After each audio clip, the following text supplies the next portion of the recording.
Did you find the game or you haven't found the game? I'm watching it. Okay. Yeah, What minute are you on? watch it says 17 minutes. Okay.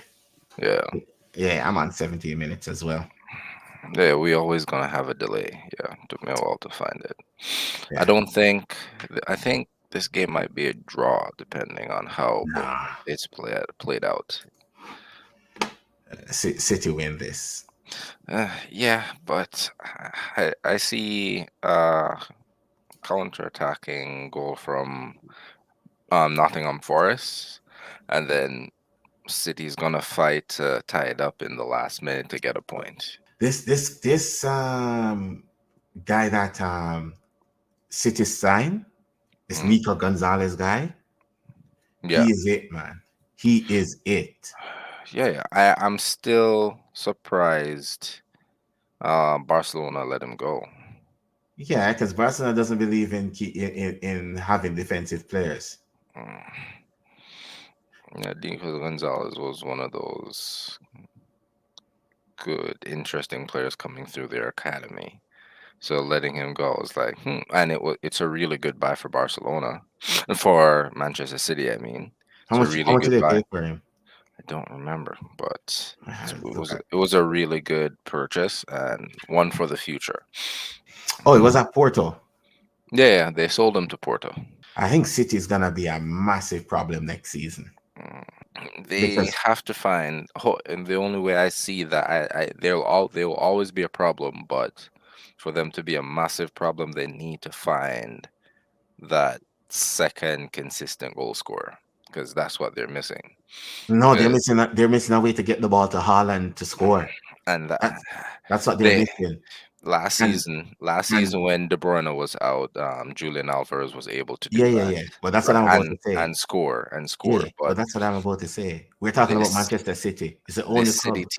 this city team is lacking that Yeah, extra diversion, that extra goal scorer, which was Julian Alvarez last season and the season before when he came in.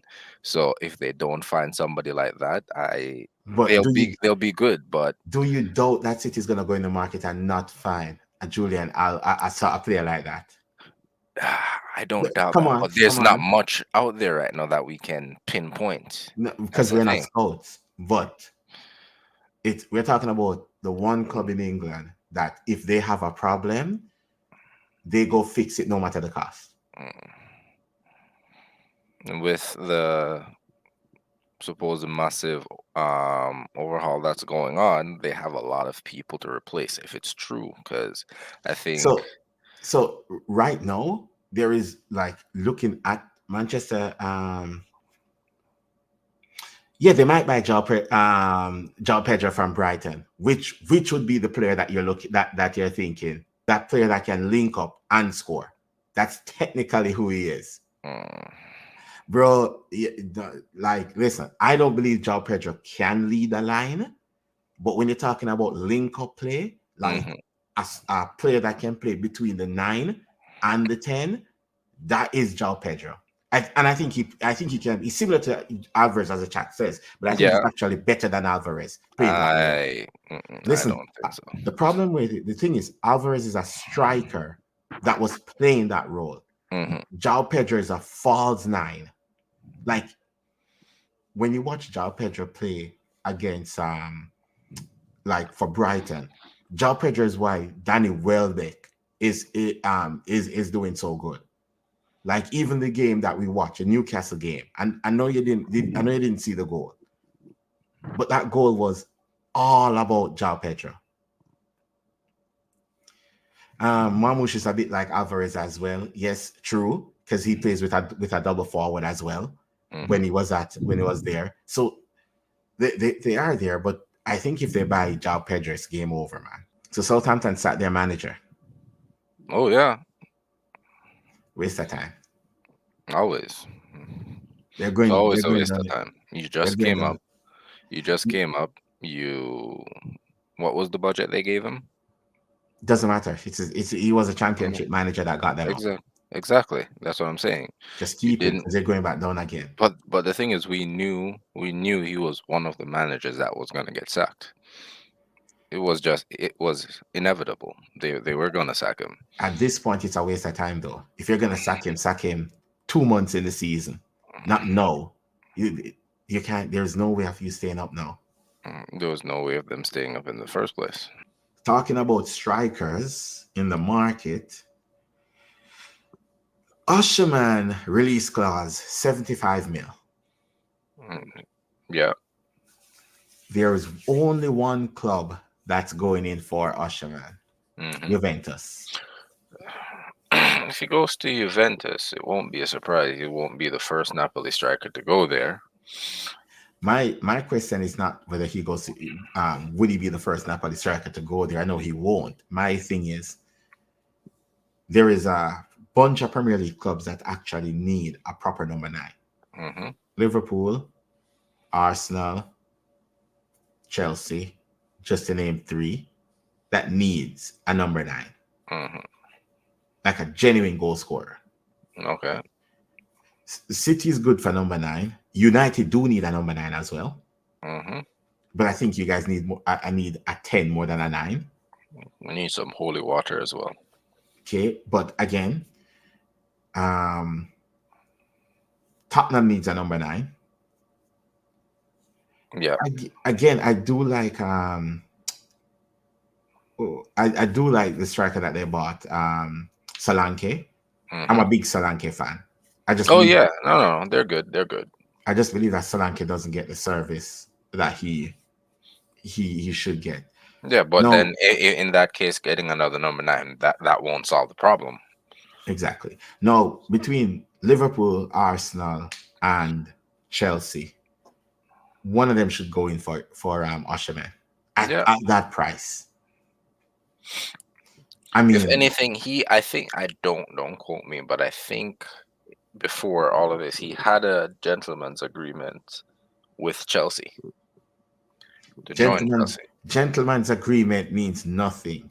Mm-hmm. Money talk. Yeah, and Chelsea was in to buy him, right? They wanted Osimhen, but everything played out like how it did.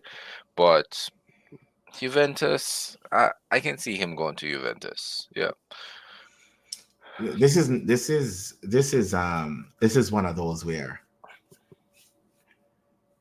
there's not that, as I said, prolific out and out number 9 right now in football. Mm-hmm. There is a lot of what do you call it now? Teams now switching back to like the original number 9, where they need just an out and out goal scorer. Nobody that's gonna be dropping in between the lines, doing all that kind of stuff anymore. Yeah. Just we're gonna get a number 10 because I think the number 10 position is coming back, where all the creativity, most of the creativity is gonna go through that number 10. I believe that's what's coming back. So with that coming back, the out and out number 9 is gonna strive again. Mm. We're gonna see more players like how you would find like back then, like even like a Higuain, like strikers like those that don't do much on the ball, but you Mm. get them the ball in front of the goal and they pack it. For example, like a Holland. A Holland is not gonna be running around on the pitch, pressing, doing all that kind of stuff, create his own goal. Like we need back the number 10. Number 10 to just put it on the plate, striker to put the ball in the back of the net. Where the striker concentrate on what the striker is known to do, which is ball in the back of the net. So Mm-hmm. I'm trying to figure out. I know Arsenal is obsessed with Gyökeres, and they're also looking at Sesko.